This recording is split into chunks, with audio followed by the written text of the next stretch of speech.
In this video, I'm going to react to the LA speed story.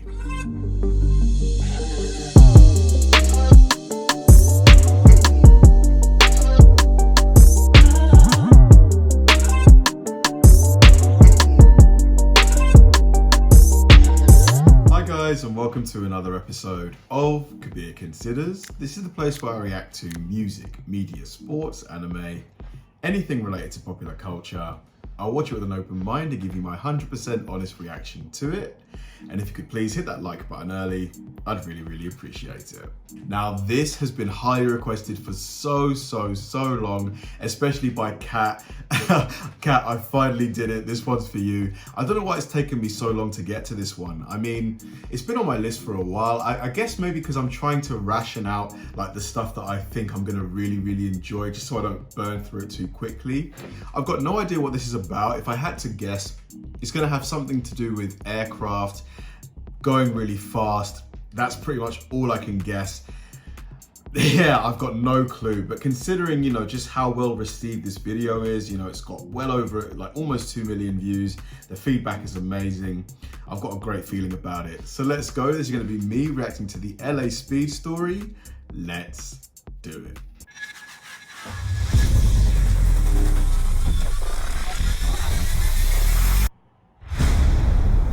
All right.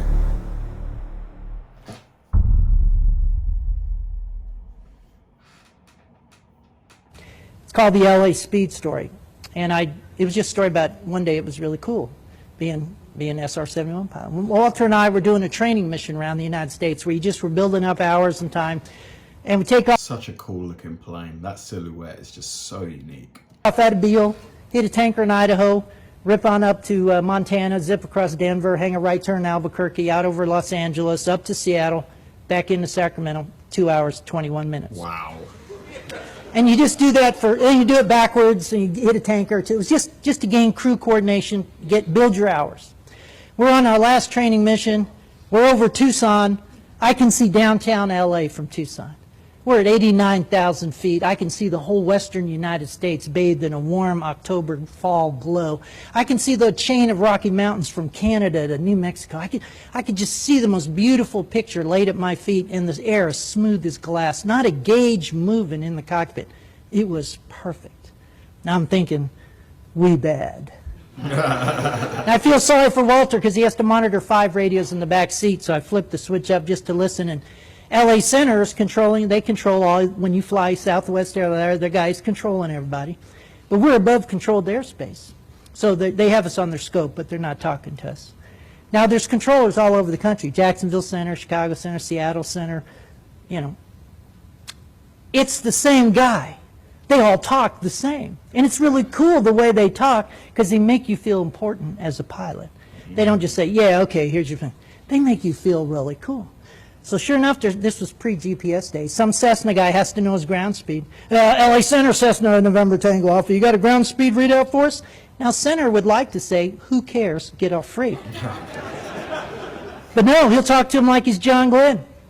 Cessna, November Alpha, we show you 90 knots, 90 knots on the ground. And they do that sing-song, but that's how they talk. And it makes you feel kind of cool. Right after that, So he's talking about the air traffic controllers, right? I mean, those guys, their job is just so like highly pressurized. I mean, you're monitoring like probably hundreds, maybe thousands of planes at any given time, just trying to make sure there's no like collisions in the air. You've got to be focused like all the time. I imagine they must take a lot of breaks just because otherwise it's just too much to sustain. Yeah, those guys are amazing at what they do. Twin Bonanza came up to pimp the guy for speed, I guess, and LA Center, Twin Beach, whatever, you got a ground speed readout for us? And Center likes it, God, it's Friday, why me, God, please, just get off. But he's going to talk to him like he's Air Force One. Twin Beach, shall we show you 121, 20 knots on the ground? And right after that, a Navy F-18 out of Lemoore popped up on frequency. And you knew it was a Navy guy because he talked really slick on the radio. Center, Dusty 5-2 speed check. And I'm thinking, wait a minute. Dusty 5.2 has a ground speed indicator and that $1 million F-18 cockpit. It's right there in the heads-up display. Why is he calling center to broadcast his speed? I get it. We are just the meanest, baddest, fastest military jet in the valley today. We're taking our little Hornet jet over Mount Whitney and ripping across Death Valley. We want everyone from Fresno to the coast to know what real speed is. And you can almost hear a little glee in the controller's voice, like, we have put an end to this. Dusty 5.2, we show you 620, 620 knots across the ground. And it was that across the ground. See that little knife, like, I hope nobody else has the nerve to get on frequency now. And there wasn't an airliner from Seattle to San Diego that wanted to be next on Freak. It's sort of an etiquette thing amongst flyers. Interesting. And a 12-year-old was reaching for the mic button. And I thought, oh, no, wait, Walter's in charge of the radios. I flew single seat all those years, but I'm in the family model now, and I want no, it's the Navy. They must die. They must die now. I mean, it must just be epic, just being, in an SR-71, you just know that you are in the fastest plane, like at any point, unless there's obviously, like today, there's probably secret faster planes than the SR-71, but you're in the fastest known aircraft in the world whenever you're flying that plane. It must feel like tremendous, like. Yeah. And I thought, no, but if I do, I'll upset Walter, and I want us to be a good crew. And at that moment, I heard a click of the mic button in the back seat. Ladies and gentlemen, Walter and I became a crew at that moment. Two guys. His best innocent voice. LA Center, Aspen 30. Have you got a ground speed readout for us? You could almost hear a collective gasp on Freak, like, oh, the poor fools didn't hear the previous transmissions. Oh, they got crushed like a grape. It's just a pilot thing. But Center had to give you that same voice.